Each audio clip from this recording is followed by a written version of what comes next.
The large, compact, small, mid-size, intermediate, luxury crossover, well, whatever segment the BMW X3 competes in, is arguably one of the hottest in the car business today.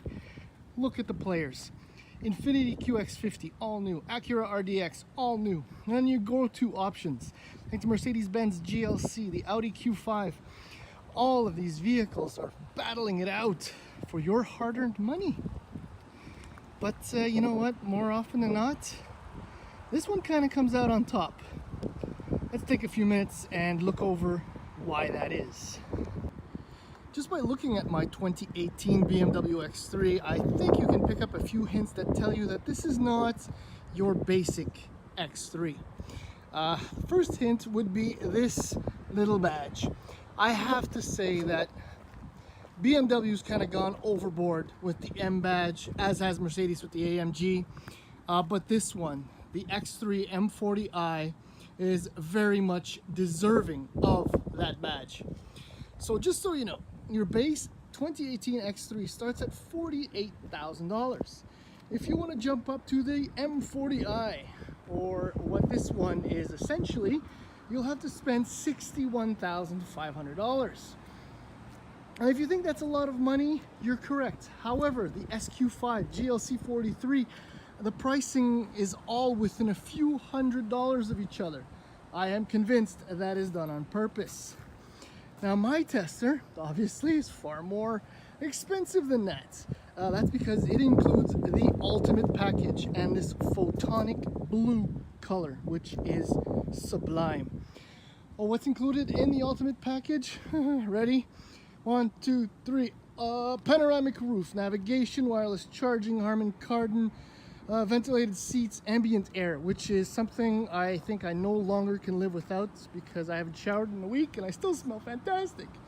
CarPlay, gesture control, fancy leather, Wi-Fi hotspot, yada yada yada. Oh, the package is $12,500. My truck is $74,895. Oh yeah.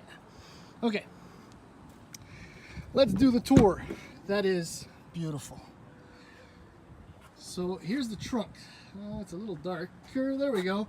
This, according to BMW, is close to 800 liters. I think I can see it, but it only works if you take that into consideration. That is brilliant. And yes, there's a strut that holds it in place. You don't need to fiddle and whatever, play with a little cord. That is brilliant. There's your release for the seat backs. You got lovely hooks.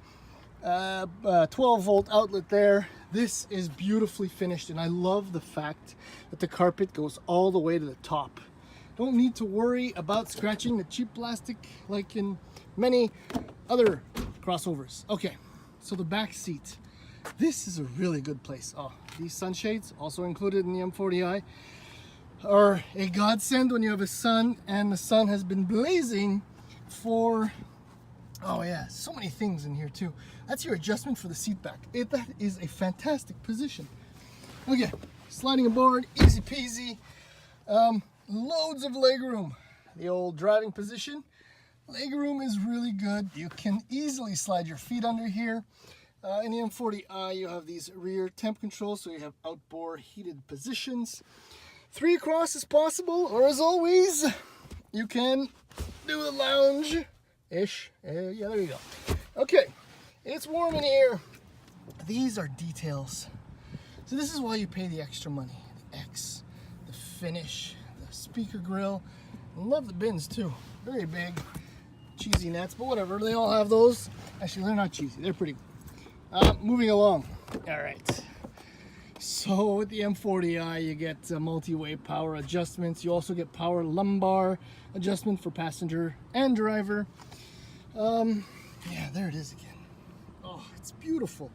And yeah, that's also part of the ultimate package. Start her up. You know how that works. These gauges, lovely. The chimes, annoying-ish, but that's just the reality of life today. Beautiful steering wheel, heated function, yay, but not today.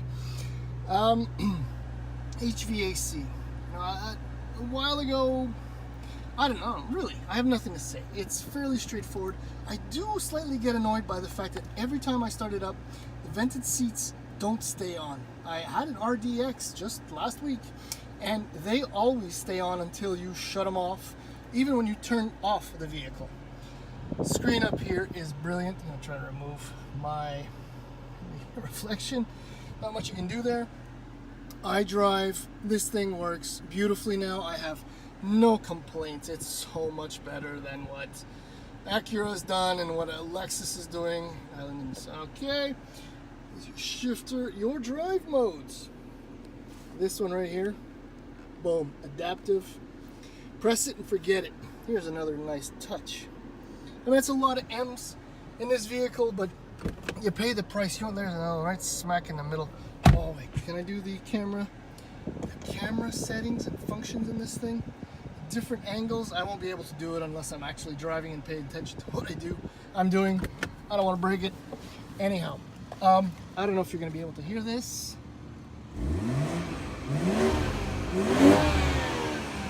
Yeah, with the M40 you get all kinds of M super bits, including these 21-inch wheels, which actually you could opt for 19s for no charge, but why? I mean, why would you decide to live with only 1 foot? Anyhow, once more I'm getting excited. Time to go for a spin. You know, we are living in an era where vehicles like this, unassuming compact crossovers, have become the ones you have to worry about if you drive a WRX or a Civic Si or anything of that nature. Because this X3 M40i will jump to 100 kilometers an hour in only 4.8 seconds. This is in fact the second fastest out of all the vehicles available in the segment, behind only the mad, bonkers, ridiculous, which I want to drive really, really bad, GLC 63 AMG. Oh, Mustang 5 liter victim. No, I won't do that. So twin power, so that's twin scroll, single turbo, straight 6, 3-liter engine, BMW's creme de la creme engines. It'll be a sad day when and if they're forced to drop it.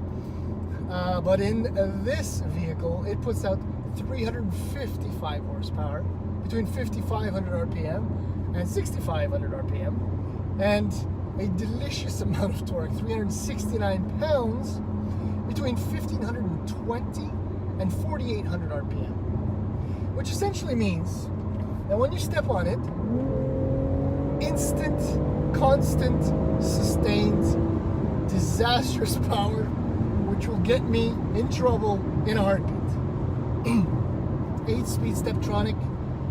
It's with you all the way, all the time. Brilliant transmission. BMW's X-Drive splits the torque however which way you want it. This is a fantastic vehicle to drive. So right, with the M40i, you get a few M components, namely the M Sport suspension. A lot of M's. So it's tuned for a little bit more handling, a little bit more stability, if you will.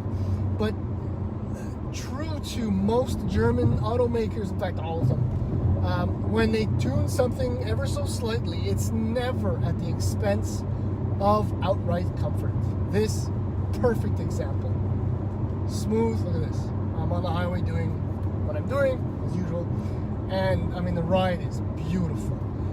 Steering spot on. The amount of assistance is perfect. It's quick enough, just isolated enough to make you feel like you are driving a luxurious vehicle, but they've kind of tuned in a little bit of touchy-feely things, so you kind of get the impression that you know what the front wheels are doing. And then one of my favorite M components, the M brakes. It's been a while actually, and that includes a number of performance cars that I've driven, where I've stepped on the brake pedal and was welcomed with such docile yet powerful a response. I mean, you come to a halt from a good clip, and you just depress the pedal ever so slightly, and you get an amazing amount of stopping power. It's so reassuring. It's almost mind-boggling how well they work, the brakes. Four-wheel vented discs all around. Fantastic feel. So I'm in comfort mode, so adaptive, I kind of hinted, is the absolute best. Because if you're driving as I'm right now, and some guy in a Civic or a WRX shows up and they're like, hey, fancy M badges, and you go, oh yeah, and then you dust them. So you can be nice and comfy or nice and freaking fast. Sport, there's actually three ways in the sport button. You have your standard, your plus, and then you can set your own individual, which is brilliant. But adaptive remains your best go-to mode. This is why the X3 is so popular, so brilliant.